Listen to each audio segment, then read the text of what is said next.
তেওঁ সদায় বহুত ষ্ট্ৰং আছিল আৰু মোক সদায় ষ্ট্ৰং হ'বলৈ তেওঁ মোক শিকাই গৈছে। ইমান বছৰে মই আচলতে বুজিও পোৱা নাছিলোঁ যে 30টা বছৰ মই তেওঁৰ লগত আছোঁ। 30টা বছৰে তেওঁ প্ৰতি মুহূৰ্তত তেওঁ শিক্ষক হিচাপে নহয়, কিন্তু প্ৰতিটো মুহূৰ্তত তেওঁ মোক এটা এটা কথা মোক শিকাই গৈছে। কিন্তু তেওঁ থাকোঁতে মোৰ শক্তিটো আৰু বহুত বেলেগ আছিল। কিন্তু এতিয়া মই জানিব বিচাৰোঁ আচলতে প্ৰকৃততে ঘটনাটো কি হৈছিল আৰু কিয় এনেকুৱা হ'ব লগা হ'ল এনে এজন ব্যক্তিৰ লগত। যেতিয়া খবৰটো পাইছিলোঁ তেতিয়া মই সিদ্ধাৰ্থকে সুধি আছিলোঁ, কাৰণ কাৰো ফোন লগা নাছিল। পিছলৈ কাৰো ফোন মই একেবাৰে নাপালোঁ। মই ইমান চেষ্টা কৰিছিলোঁ, বিচাৰিছিলোঁ যে মোক আচল ঘটনাটো কি হৈছে কওক। মই কৰি আছিলোঁ ফোন, মই খবৰ তেওঁলোকৰ পৰাই পাইছোঁ প্ৰথম। তাৰপিছত আৰু মই কাকো ফোনত নাই পোৱা, একো মানে ইমান বিচাৰিছিলোঁ যে তেওঁ ভণ্টি আৰু মই ইমান ৰিকুৱেষ্ট কৰিছোঁ সকলোকে যে মোক এবাৰ দেখুৱাই দিয়ক অন্ততঃ কি হৈছে, কেনেকৈ আছে। নাই, একো দেখিবলৈ নাপালোঁ, না ভিডিঅ' পালোঁ, না এটা হেৰি পালোঁ। তাৰপিছত কিন্তু ফেচবুকত বা হেৰিত এইবোৰ ভিডিঅ'বোৰ ওলায়ে আছে এটা এটাকৈ।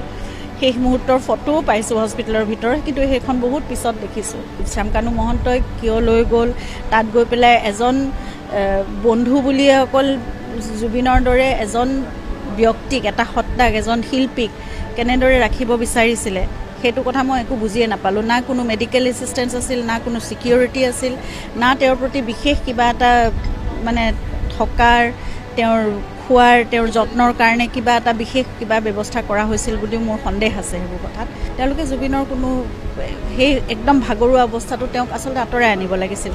সেই সময়ত তেওঁক পানীত নামিবলৈ দিয়াৰ কোনো কথা নাছিল। সেইটোৱে মোৰ মানে জীৱনৰ কাৰণে মোৰ নিজৰ এটা খেদ থাকি যাব মোৰ লগত সদায়। জুবিনে আচলতে সকলোকে বিশ্বাস কৰিছিল। জুবিনে ইমানেই বিশ্বাস কৰে সকলোকে যে তেওঁৰ প্ৰফেশ্যনেল কামত মোক কেতিয়াও সোমাবলৈ দিয়া নাছিল। মই ইমানখিনিও নাজানো জুবিনে কিমান মানে ৰেমিউনাৰেশ্যন লৈ কিবা এটা অনুষ্ঠান কৰে বা তেওঁৰ এগ্ৰিমেণ্ট কেনেকৈ হয়, কিমান শতাংশ কি হেৰি থাকে তেওঁৰ মানে মিউজিক লেভেলতে হওক, যি হওক অন্য কপিৰাইট, এই গোটেই কথাবোৰ মোৰ একোৱেই জ্ঞান নাই। তেওঁৰতো সকলো সপোন মই কৰিবলৈ চেষ্টা কৰিম, কিন্তু মোক কিমান সময় লাগিব, কেনেকৈ পাৰিম মই নাজানো।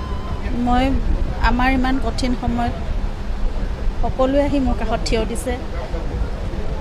এইখিনিতো সকলো মই জানো জুবিনৰ কাৰণে মৰম মই পাইছোঁ সকলোৰ পৰা। মোকো বহুত মানে সাহস দিছে, শক্তি দিছে সকলোৱে। সদায় মোৰ লগত থাকক আৰু জুবিনৰ প্ৰতি আশীৰ্বাদটো মই জানো, তেওঁলোকৰ মৰম আশীৰ্বাদ সদায় থাকিব। তেওঁৰ কাৰণে প্ৰাৰ্থনা কৰিব। আৰু বহুত সপোন আছিল মানুহজনৰ। মই যিমান পাৰোঁ মই চেষ্টা কৰিম কৰি যাবলৈ। আপোনালোকৰ সহায় সহযোগিতা আপোনালোক লগত থাকিলে। আৰু নতুন প্ৰজন্মৰ কাৰণে জুবিনৰ বহুত সপোন আছিল আচলতে, প্ৰকৃতিৰ কাৰণে সপোন আছিল। আৰু প্ৰকৃতিকে ঈশ্বৰ বুলি পূজা কৰিছিল, সেইকাৰণে চাগে এতিয়া প্ৰকৃতিয়েও তেওঁক সিমানখিনি, বা মানুহকে তেওঁ, ৰাইজকে তেওঁ নিজৰ সকলো শক্তি বুলি ভাবিছিল, আধাৰ বুলি ভাবিছিল। সেইকাৰণে এতিয়া লাখ লাখ জনতা তেওঁৰ কাৰণে ওলাই আহিছে। গতিকে সেইখিনি থাকিবই তেওঁৰ প্ৰতি। আৰু তেওঁলোকে তেওঁৰ যিখিনি আদৰ্শ আছিল, নীতি আছিল, আজি যেনেকৈ অকল মানুহ ওলাই আহিছে, তাত কোনো জাতি ধৰ্ম কোনো ব্যৱধানেই নাই, তেনেকৈ সদায় থাকক সমাজখন। মই সেইটোৱে বিচাৰিম। আৰু জুবিন তেতিয়াই মই তাক জানো তেওঁ য'ত আছে সুখত থাকিব। সপোন আছিল ৰৈ ৰৈ বিনালে ছবিখনৰ কাৰণে, সেইখনৰ কাৰণে অকণমান ক'ব নেকি? আৰম্ভ হৈছে কাম, কালি ৰাজেশ দাই কৈছে বহু কথা। ৰাজেশ তেওঁলোকে কৰিয়ে আছে, সকলোখিনি কাম আৰম্ভ কৰিছে। আৰু সেইটো জুবিনৰ এখন মানে বহুত মানে খুব আশাৰ ছবি আছিল, বহুত আশাৰ কাম আছিল। একদম নিজৰ মানে সকলো দি কৰাৰ নিচিনা তেওঁ। আৰু যিহেতু এখন মিউজিকেল লাভ ষ্টৰী, এনেকুৱা এটা কাম তেওঁ কৰিবলৈ খুবেই মন আছিল। মিউজিকৰ কামখিনি খুব ধুনীয়াকৈ তেওঁ কৰি হৈ গৈছে।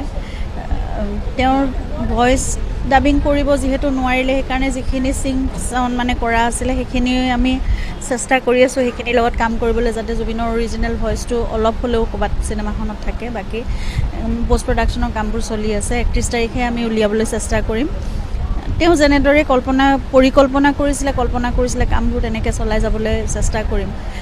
মোক খালি সকলোৰে সহায় সহযোগিতাই লাগে, আৰু সেইটোৱে মোৰ বৰ। গৌতম আদানীও আহিছিলে, হয়, কৈছে তেওঁ জুবিন এনেকুৱা মানে এটা সত্তা কেতিয়াও তেওঁৰ জীৱনকালত দেখা নাই, সেইটো কথা কৈছে। এতিয়ালৈকে কিমান মানুহে ভাল পাব পাৰে, শিল্পী বহুত দেখিছোঁ, কিন্তু এনেকুৱা এটা সত্তা দেখা নাই। সঁচাকৈ অৱতাৰী পুৰুষ, এনেকুৱা ধৰণেই কথা এষাৰ কৈছে তেওঁ। আৰু কৈছে পৰিয়ালৰ লগত সদায় আছোঁ, যদি কিবা পৰিকল্পনা আছে জুবিনৰ লেগেচিটো আগবঢ়াই নিবলৈ তেওঁলোক লগত থাকিব, সেই কথাটো কৈছে। আৰু বাইদেউ আপুনি CIDত কেছ FIR দিছে, অকণমান জনাব। FIR দিছে আৰু কিমান বিশ্বাস আছে, আস্থা আছে গোটেই ইনভেষ্টিগেশ্যনটোৰ ওপৰত অসম চৰকাৰৰ পৰা?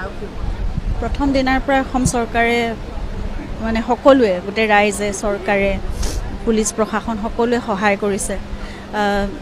ছিংগাপুৰ পুলিচেও মোৰ লগত কণ্টেক্ট কৰিছিলে।